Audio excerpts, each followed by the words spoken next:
I welcome you all for the session on CATIA part modeling part 1. In this video, we will enter into a part modeling workbench. In our last videos, we finished the sketcher workbenches. In this video, we will enter into a part modeling.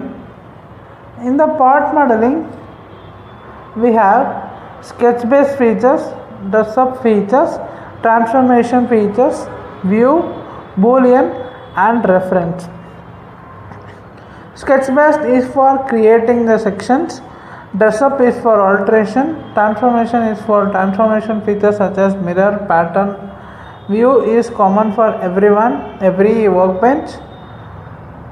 In the sketch based features we have two types. One is for creation, other is for removal.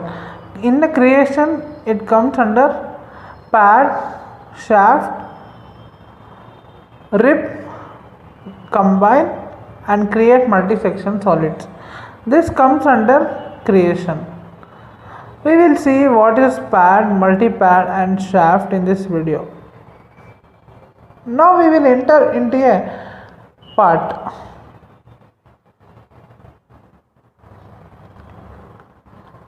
I will create one sketch for execution of command pad and multi-pad. You can select any plane and you can go for sketcher.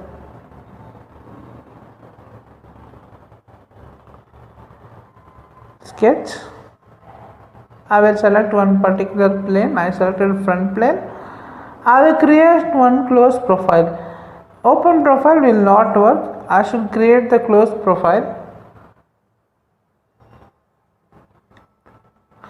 Okay, now I will execute the command of pad.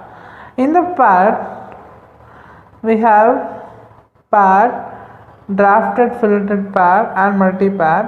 I will show how the pad and multi-pad works. In the pad, we have type paste dimension. I will give it as 25. You have up to next, that comes under next section. If there is any other pad compared feature there, if I give mirrored extent, it will be twice. For getting total length 50, I should give it as 25. It will take one side distance.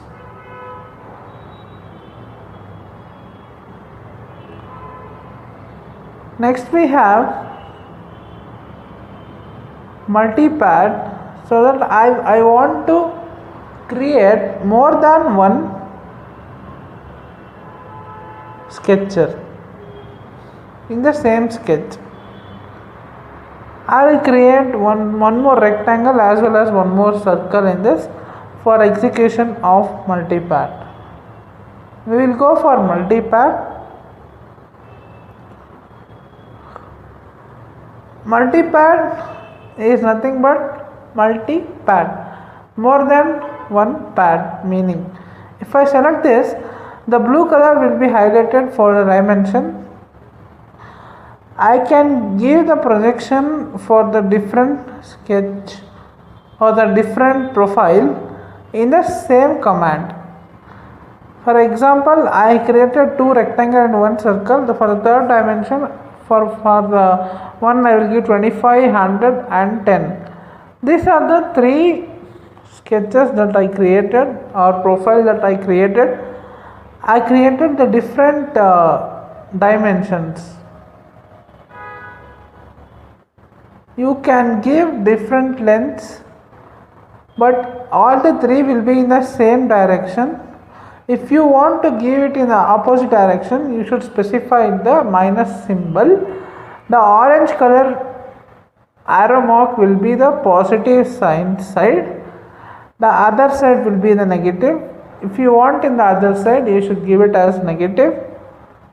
As you see here, I gave this as minus 100. If I give plus 100, it will be in the opposite direction.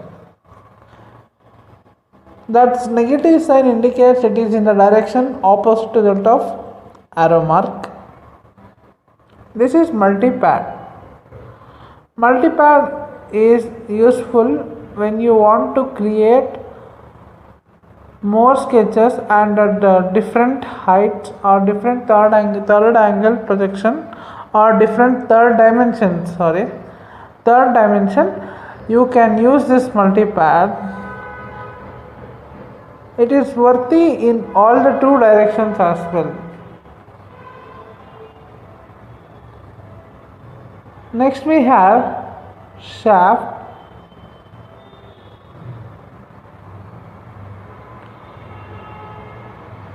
For the shaft I should create one sketcher.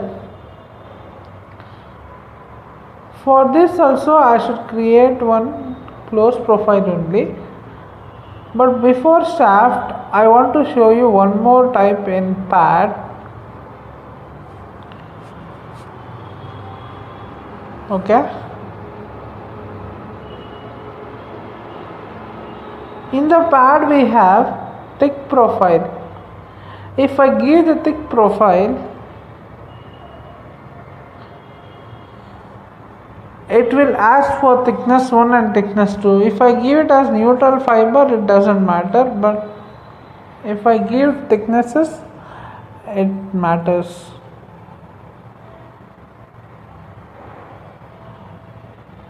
I think the dimension is not proper. It will create the hollow block.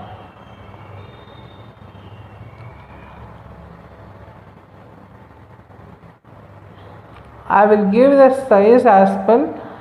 Now I will specify that particulars.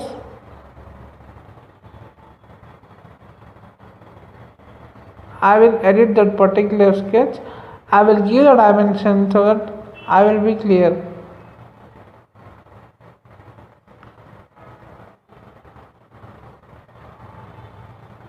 I will give length as 10 mm. This is pad.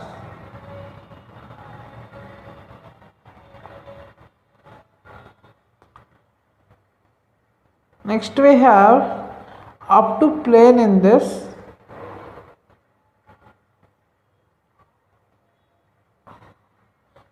For that I should create one more plane to illustrate this.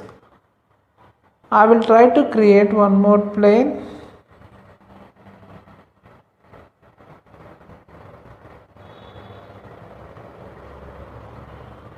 If I create the plane, it will be easy for you to understand. I will delete this particular pad.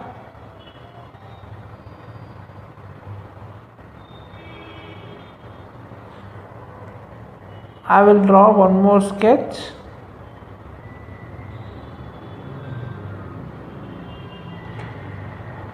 Okay. I will draw profile for the shaft.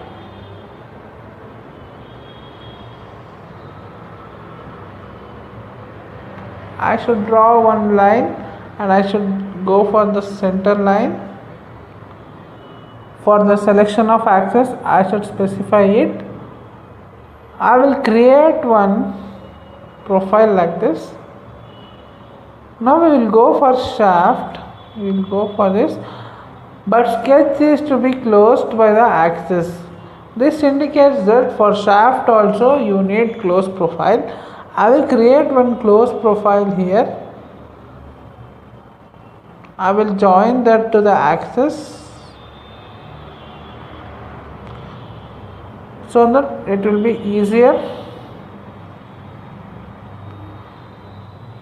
I will create one more line so that we can give that as the axis.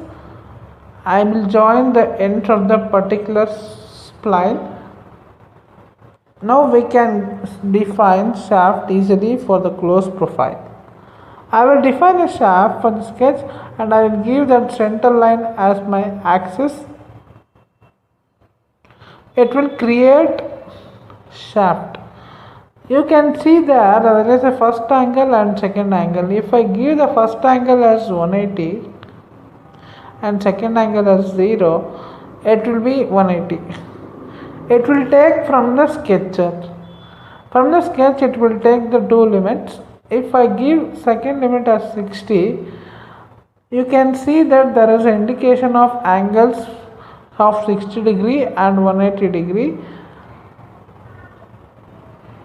If I give 120, what will happen? It is 120 plus 60, it is 180, but the inclination from the sketcher varies according to first angle and second angle. The sum of the two should not be greater than 360, because as we know, for the full one revolution it is 360 degree. First angle, if I give it as 120, second angle should be 360 minus 120 will be the maximum for what I give. But if I give 120, 120, it is 240 at this final addition, but it will take the deviation from sketches side by side. This is what the shaft is and the pad and multipad is.